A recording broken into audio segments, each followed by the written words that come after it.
the midst of one of California's darkest seasons, plagued by the crimes of several of history's most notorious serial killers. 16-year-old Javel "Chevy" Wheeler went missing. Soon, several more people in the San Joaquin County region were gone without a trace.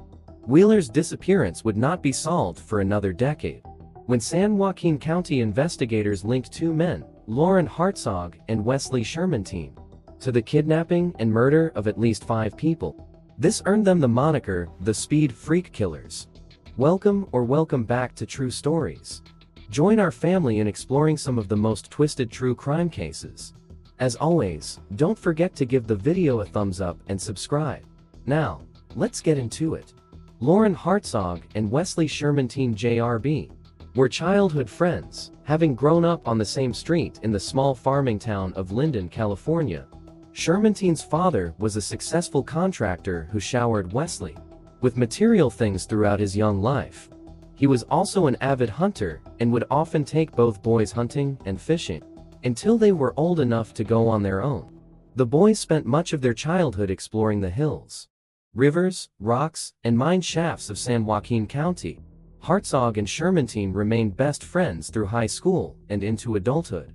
It seems that what one did, the other did, including bullying, hard drinking, and eventually serious drugging.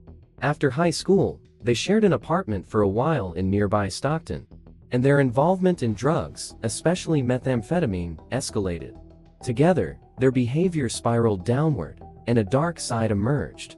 Everyone who brushed by them was a potential victim, and they managed to literally get away with murder for years.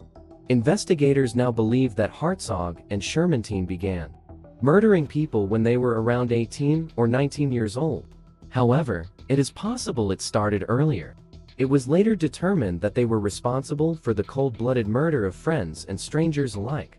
Why they murdered seemed to be determined by what they needed money, or simply for the thrill of the hunt. They seemed to wallow in their evil, and at times, they would make comments that alluded to the danger that those who crossed them might find. Shermantine was known for bragging to his family and friends about making people disappear. In Stockton, the two were arrested in March 1999 for suspicion of the murder of 2 girls who were missing. Javel "Chevy" Wheeler, 16, had been missing since October 16, 1985, and Cindy Vanderheiden, 25, vanished on November 14, 1998. On October 7, 1985, Javel Wheeler, known as Chevy, was dropped off at the front of Franklin High School in Stockton, California, just 20 minutes away from Linden. After her mother left, she ditched school to meet up with Herzog and Shermantine in the woods nearby to get high, as she was also an active meth user. Wheeler was reported missing, but her case went cold. The San Joaquin detectives began what turned out to be an intensive 17-hour interrogation of Loren Herzog, most of which was videotaped.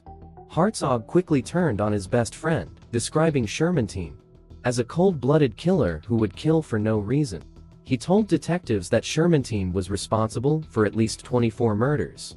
He described an incident when Shermantine shot a hunter in Utah in 1994. Utah police confirmed that a hunter was shot to death, but that it was still classified as an unsolved murder. One can only speculate as to the truth in what Herzog told detectives. All of what he said was self-serving, with the intent of making it out that Shermantine was the killer, the monster, and that he, Herzog, was another one of Shermantine's victims. When asked why he never stopped Shermantine or called the police, he said he was scared. It was later said that Herzog really expected to be released after the interrogation, so that he could return home to his wife and children, knowing that Shermantine would no longer be a danger to him. Of course, that did not happen, at least not right away. Wesley Shermantine was charged with the first-degree murder of Chevy Wheeler, Cindy Vanderheiden, Paul Kavanaugh, and Howard King. During Shermantine's trial right before the sentencing phase, he agreed to tell officials where the bodies of 4 of his victims could be found, in exchange for $20,000, but no deal was ever made. Prosecutors offered to remove the death penalty from the table if he gave them information on where they could find the bodies, but he turned them down. He was found guilty of the 4 murders and given the death penalty. He now resides on death row in San Quentin State Prison. Loren Herzog was charged with murdering Cindy Vanderheiden, Howard King, Paul Cavanaugh, Robin Armprout, and accessory to the murder of Henry Howell. He was found not guilty of being an accessory to the murder of Henry Howell, acquitted in the murder of Robin Armprout, but was found guilty of the first-degree murder of Cindy Vanderheiden, Howard King, and Paul Cavanaugh. He was given a 78-year sentence. In August 2004, a state appeals court overturned Herzog's conviction, saying that police coerced his confession during the long interrogation sessions. They also said that the police ignored Herzog's rights to remain silent, deprived him of food and sleep, and delayed his arraignment for 4 days. A new trial was ordered, but Herzog's lawyers worked out a plea deal with prosecutors. Herzog agreed to plead guilty to manslaughter in the Vanderheiden case, and to being an accessory to the murders of King, Howell, and Cavanaugh.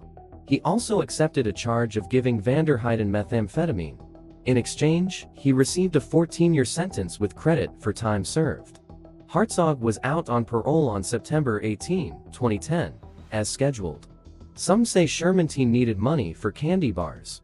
Others say he couldn't stand the thought of Herzog being set free. Either way, in December 2011, Wesley Shermantine offered again to reveal the locations of the bodies of several victims in exchange for money. He referred to the areas as Herzog's party area and continued to deny responsibility for murdering anyone. Bounty hunter Leonard Padilla agreed to pay him $330,000. On January 17, 2012, Loren Herzog was found dead, hanging in his trailer. Leonard Padilla said he spoke with Herzog earlier in the day to warn him to get a lawyer, because Shermantine was turning over maps of where they buried the bodies of their victims. Herzog left behind a suicide note that said, "Tell my family I love them."